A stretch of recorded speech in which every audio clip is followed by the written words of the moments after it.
Well, it's almost Labor Day, and that means that you might be planning a cookout at your house, or you might have a cookout in the future at somebody else's house. So today I want to show you guys everything that I think should be included in the ultimate cookout meal. We're going to make homemade potato salad.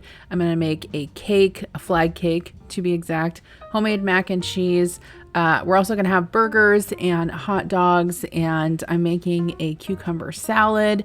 Lots of goodies in today's video, so you are not going to want to miss it. And if I have any recipes, I will include them in the description box below. Of course, you have to have fresh watermelon at your cookout and chips for the kids that come that don't like anything.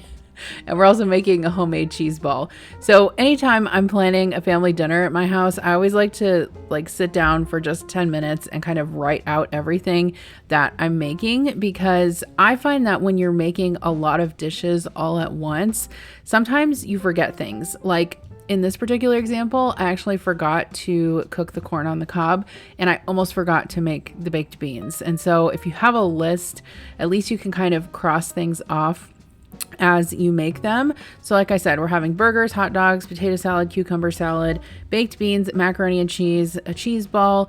I'm gonna get some chips, and then I got a watermelon at the farmer's market, and then I'm also gonna make a flag cake. So we're starting the day before with the potato salad, because potato salad tastes better if it sits in the fridge for a little bit. I was trying to kind of measure and weigh things out so I could provide you guys with as accurate a recipe as possible. If you've been watching my channel for a while, you've probably seen me make potato salad before, and it's actually my grandma's recipe. I'm gonna change it up a little bit this time just by adding a few extra things. But I used about 3.5 pounds of russet potatoes. You want to kind of have them all the same size if you can. And then I just scrub them on the outside. We're actually going to boil them whole. So the thing about potato salad is that sometimes if you cube the potatoes prior to boiling them, those cubes can kind of fall apart and get mushy, especially when you're mixing it with the dressing. So I like to boil them whole. It does take a little bit longer, usually about 30 to 40 minutes, depending on the size of your potatoes, but just boil them until they are knife tender, and then you can remove them. I like to just set them on a kitchen towel to kind of cool off and dry, and you want them to be cool enough to handle them because we're going to peel and cube them. So my recipe also, or my grandma's recipe rather, calls for some some sliced hard-boiled egg. And then I am adding a little bit of diced celery this time. I don't always add that, and in fact, I don't know if my grandma usually adds it either, but I wanted to kind of change it up a little bit. So after my eggs were done in my little egg cooker, which by the way, if you don't have one of those, highly recommend it. It makes perfect hard-boiled eggs that are super easy to peel. I'll link the one I have down below.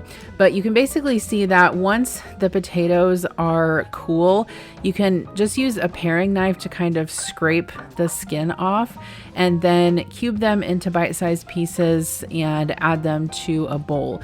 At this point, they're probably still a tiny bit warm. They're obviously cool enough to handle, but you do want the potatoes to be a little bit warm when you cube them and put them in a bowl, because we're going to season them with some seasoning and some vinegar, and it helps them kind of soak up those flavors a little bit better.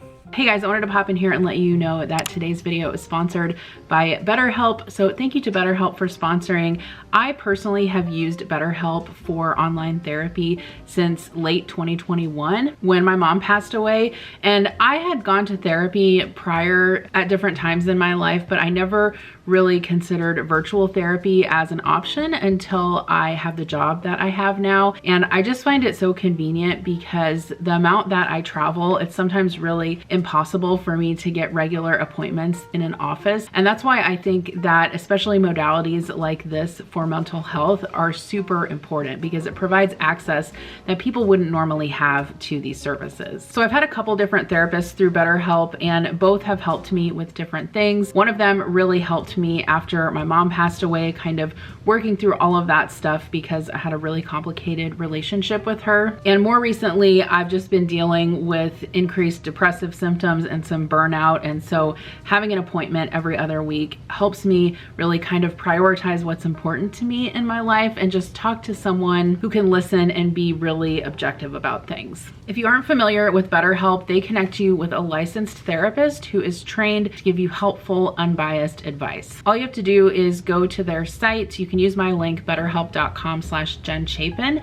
You just answer a few questions and BetterHelp will match you to a professional who has years of experience helping people with struggles just like yours. You'll be matched to a therapist usually within 48 hours, so you can get started fast. And one thing I also want to mention about BetterHelp is that for some reason, if you don't feel like you're clicking with your therapist or that you just aren't compatible together, because sometimes that happens, you know, we're all human, you can actually go back in and request a different therapist. It's super easy. The thing I have also really liked about BetterHelp is that the therapists on there are just so much more accessible than they are in a regular healthcare setting. You can actually chat back and forth with your therapist, send them messages. I've also really found it super helpful in the past when my therapists have sent me different resources to read, recommendations for books. They've also sent me lots of different worksheets to work on. And as someone who's really kind of like action-based, I find that stuff super important. So let today's sponsor, BetterHelp, connect you to a therapist who can support you all from the comfort of your own home. You can visit betterhelp.com/Jen Chapin and enjoy a special discount on your first month. So if you've been thinking about going to therapy for anything that you're dealing with in your life, I promise you it will be super helpful. It has been very helpful for me. You can check out my link in the description box below for a special discount on your first month of BetterHelp. For some reason, I don't know why I didn't get this on camera, but I seasoned the potatoes with some Alpine seasoning, which is just a mixture of like salt, pepper, MSG, onion powder, and then like a capful or two of white vinegar. Stirred that around, and then I added my diced celery. I made sure to chop that up super fine, and then also my diced hard-boiled egg as well. So for this 3.5 pounds of russet potatoes, I used half mayonnaise and half Miracle Whip, which is what I always use. I used approximately 1 cup of mayo and 1 cup of Miracle Whip. I'm gonna add some white vinegar as well as some more of that Alpine seasoning. Stir that together. And then I'm gonna add a little bit of yellow mustard. So these are the things I don't normally add. I do normally add half and half. That's something that my grandma does to kind of thin out the dressing. I don't normally add yellow mustard to it, and I don't normally add celery seed, but I thought it'd be fun just to kind of mix things up a little bit. So it worked out fine. Potato salad is one of those things where, you know, you can follow a general recipe, but depending on like how many potatoes you have, how dry or wet the potatoes are, there's just like a lot of factors that go into it. So definitely with recipes like this, you know, take it as a guideline and then add, if you think there's not enough mayo, you know, put some more in. Obviously you can always add more in, but you can't take it out. And just know also that as it sits in the fridge, it's going to soak up some more of that dressing. So once you get into it the next day, it might be just a tiny bit drier. So I always try to err on the side of adding a little bit more dressing than I think I might need. So that's going to go in the fridge. And then I'm also going to wash up the berries that I need for the cake. So I wanted to do this ahead of time, plenty enough ahead of time that I could make sure that the berries were super dry. So I just washed my blueberries in my salad spinner, and then I have a tea towel that I'm just laying them out on, and I'm going to let them dry completely before I put them back in the fridge to finish the cake the next day. And then I'm also adding some strawberries to my salad spinner to wash. I know that Ina Garten has like a flag cake recipe on the Food Network website that's like homemade and supposed to be really good. I don't think I've ever tried it before, but what I like to do, and you guys can let me know what you like to do, but what I like to do, especially for times when you're making a lot of food for a lot of people, is do partially homemade and partially store-bought. Okay, so like I'm making mac and cheese from scratch, I'm making potato salad from scratch. It's gonna be totally fine if I use a boxed cake mix. You know what I mean? So I found this rainbow cake mix, I don't know, on sale at the grocery store. So I picked that up. I could have done one of those like doctored up recipes for the cake mixes where you add a stick of butter and all that stuff, but I wasn't feeling super fancy, so I just decided to follow the package directions. And then I'm just going to bake this in a 9x13 pan. If you've never tried this Baker's Joy for baking, it's fantastic. It actually has flour in with the nonstick spray, so it's perfect for baked goods. You do want to follow the directions on the package. Make sure you beat your cake mix for the full 2 minutes that it tells you to, so it gets nice and fluffy. Put it into the oven and bake that until it's complete. So I'm gonna let that cool completely. Always make sure you let your cakes cool completely before you put your frosting on. And yes, we are using the old cream cheese frosting from Dolly Parton from a can, because once again, we can't make everything homemade. I mean, I guess we could, okay? But like, honestly, I don't know how you guys feel. I'm not a super big dessert person, so I would rather spend my energy like making the side dishes homemade and things like that. But I know everyone feels different, so you guys can let me know in the comments how you feel about that. But basically, once my fruits were dry, I added them to the cake, and voila, super unfancy flag cake. Okay, so cucumber salad. So this is a recipe that I've been using for quite a long time, and the dressing is super simple. It basically just calls for like sour cream, lemon juice, a couple other seasonings like dried dill. I'm also adding some red onion in there. I actually made it with full fat yogurt, Greek yogurt this time, because I was running short on sour cream and I needed some sour cream for the mac and cheese, but I did have a container of yogurt, so I decided to use that. I would say it was okay. I actually think I prefer this better with the sour cream, but if you don't have it, definitely use this in a pinch. So I'm adding my yogurt, some salt, some sugar, and a good bit of lemon juice to a bowl, and I'm just gonna stir that around. You could use fresh dill for this particular recipe if you had some, but I don't always keep it on hand because I find that dill goes bad really quickly in the fridge, and so I really only buy it if I'm going to be making something specific with it. But the dried dill does a great job in here. Added some more salt and pepper. Make sure that you taste it. Always taste stuff as you're cooking, because even if you're following a recipe, you never know if your tastes are going to be different. Maybe there's a typo in the recipe. Who knows, right? I think sometimes we all like to think that cooking is an exact science 100% of the time. And there are variations, right? Like you may have different sized cucumbers than the original, recipe writer had. And so you may need less dressing or more dressing. So there's tons of variations that can occur. Always just follow your heart and your instinct. So moving on to this cheddar cheese ball. I think I've showed you guys this before, actually probably many times, which just tells you that it is the best recipe that I've ever found for a cheese ball in my life. And I like this because you can make it in the food processor, and it's very convenient because you can also not just make the cheese ball in the food processor, but you can shred the cheese in the food processor as well. So I shredded my cheese in there. I added a block of cream cheese, a few spoonfuls of mayo, some Worcestershire sauce, and then fresh garlic really makes this delicious, so don't skip on that.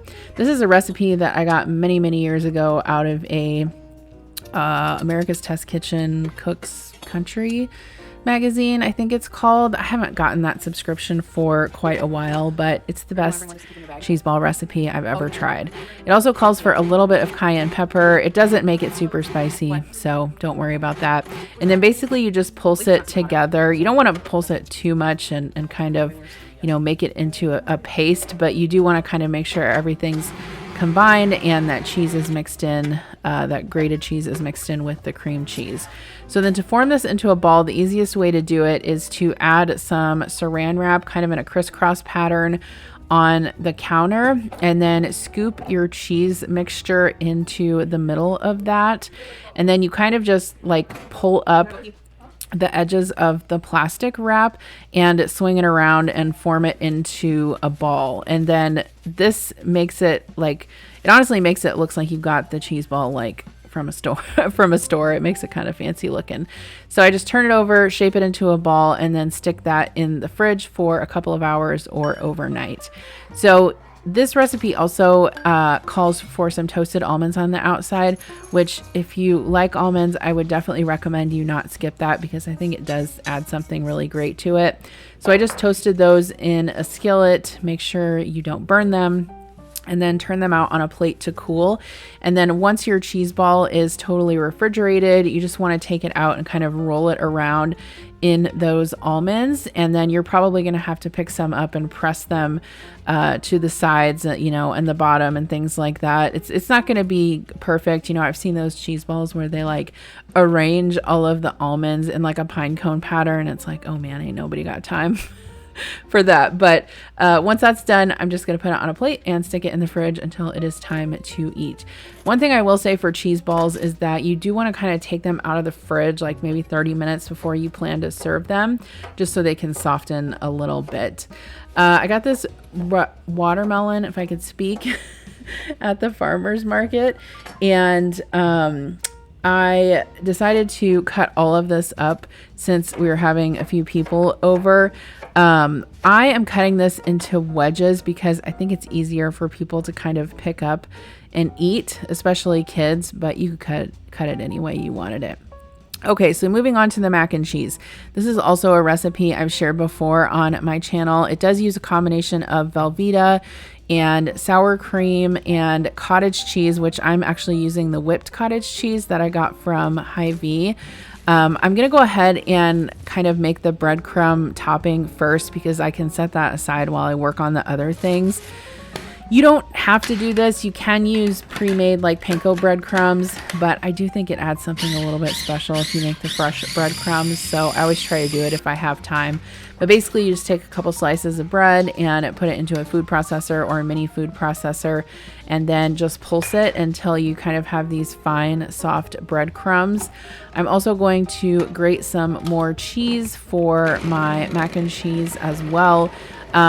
Especially for this recipe, I don't prefer to use packaged shredded cheese, so I always try to grate it fresh for this. And then I'm going to go ahead and start boiling my macaroni in some salted water. Just don't overcook that because obviously as you mix the pasta with the sauce and bake it in the oven, it's going to cook a little bit more. And then for the cheese sauce, I just have some butter that I'm melting in a skillet. This skillet ended up being way too small for what I needed it for, but you know, whatever. Added some flour to there, adding some salt and just a teaspoon of sugar. Don't ask me why. I don't know. The recipe calls for that. It's delicious, so I just do what it says each time I make it. I'm also going to add some milk and just whisk that until it all kind of combines and starts to thicken. And then at this point, I'm going to go ahead and add my whipped cottage cheese along with my sour cream and my Velveeta cheese. This recipe actually calls for regular cottage cheese. It doesn't call for whipped cottage cheese, but since I had it in the fridge, I figured that it wouldn't matter. And I always get questions on this. If you put regular cottage cheese in your mac and cheese, doesn't it turn out chunky? No, it actually melts into the sauce and you don't even notice it at all, except it's delicious. I'm going to go ahead and drain my macaroni, and then my cheese sauce is done. So I'm going to pour that over the macaroni and give that a stir. So this mac and cheese recipe, I've been making this since like I was first married. It's actually came out of A Taste of Home, one of their like annual cookbooks that has like all their best recipes in it. And I found this one in there and I have not stopped making it since. I typically don't make it as like a normal dish for our family, like for dinner or something like that. I normally just make it on special occasions like for cookouts or holidays or things like that, because it's super rich. You know, there's a lot of cheese and stuff in there. I wouldn't say this is like necessarily an everyday dish, but everyone always loves it, and it also makes really good leftovers. So I added my shredded cheese to the top, my breadcrumbs, and I'm gonna pop that in the oven. Okay, so now it's time to work on the burgers. This is one of the last things that I'm gonna work on. So I'm seasoning these, and this is quite a bit of beef. I think it's like 3 pounds. So I wanted to make sure that I season this pretty liberally. And I added some Lowry seasoning salt along with some Worcestershire sauce. And I'm just going to kind of mix that together so that the seasonings are distributed throughout. And then what I like to do is kind of divide my bowl into like visual parts, so I can kind of see like, okay, I know I want like 4-ounce burgers. So if I have 3 pounds of ground beef, then I'm going to have approximately 12 burgers type of thing. They definitely don't end up all being the same size. I just try to keep it as approximate as I can so that they can all cook at the same time. And then I like to take my patties, roll them into balls, and then put them in between some wax paper just to kind of flatten them out. That's the best way that I have found to flatten them evenly. I know they sell all kinds of gadgets for like burger presses and burger stamps and things like that. I don't mess with that because 1, I don't really care if it's a perfect circle, and 2, I think the wax paper does a great job. Okay, so I wanted to show you guys everything I ended up making. So we have our grilled hot dogs and burgers. And then for toppings, obviously for the burgers, we've got some fresh sliced tomato, some sliced red onion. We've got our potato salad. That also makes great leftovers. And then we've got our cucumber salad. I always like making extra just because then I can give everyone leftovers. We've got our buns and our pickles and cheese and all of that. I got salt and vinegar chips, and then the Ruffles cheddar and sour cream chips. We've got our mac and cheese. And then I also found these Townhouse like flag shaped crackers that I thought would go super well with the cheese ball and the flag cake theme. So that was kind of fun. We had our watermelon, and then like I said, I almost forgot to make the baked beans. I actually didn't make them till the last minute because I looked at my list and then I was like, oh my God, I have baked beans that I didn't make. So again, I did not make the baked beans homemade. I just put them on the stove and heated them up. So let me know if you guys have anything at your cookout that I'm missing. But thanks so much for watching this video, and I'll see you in the next one. Bye.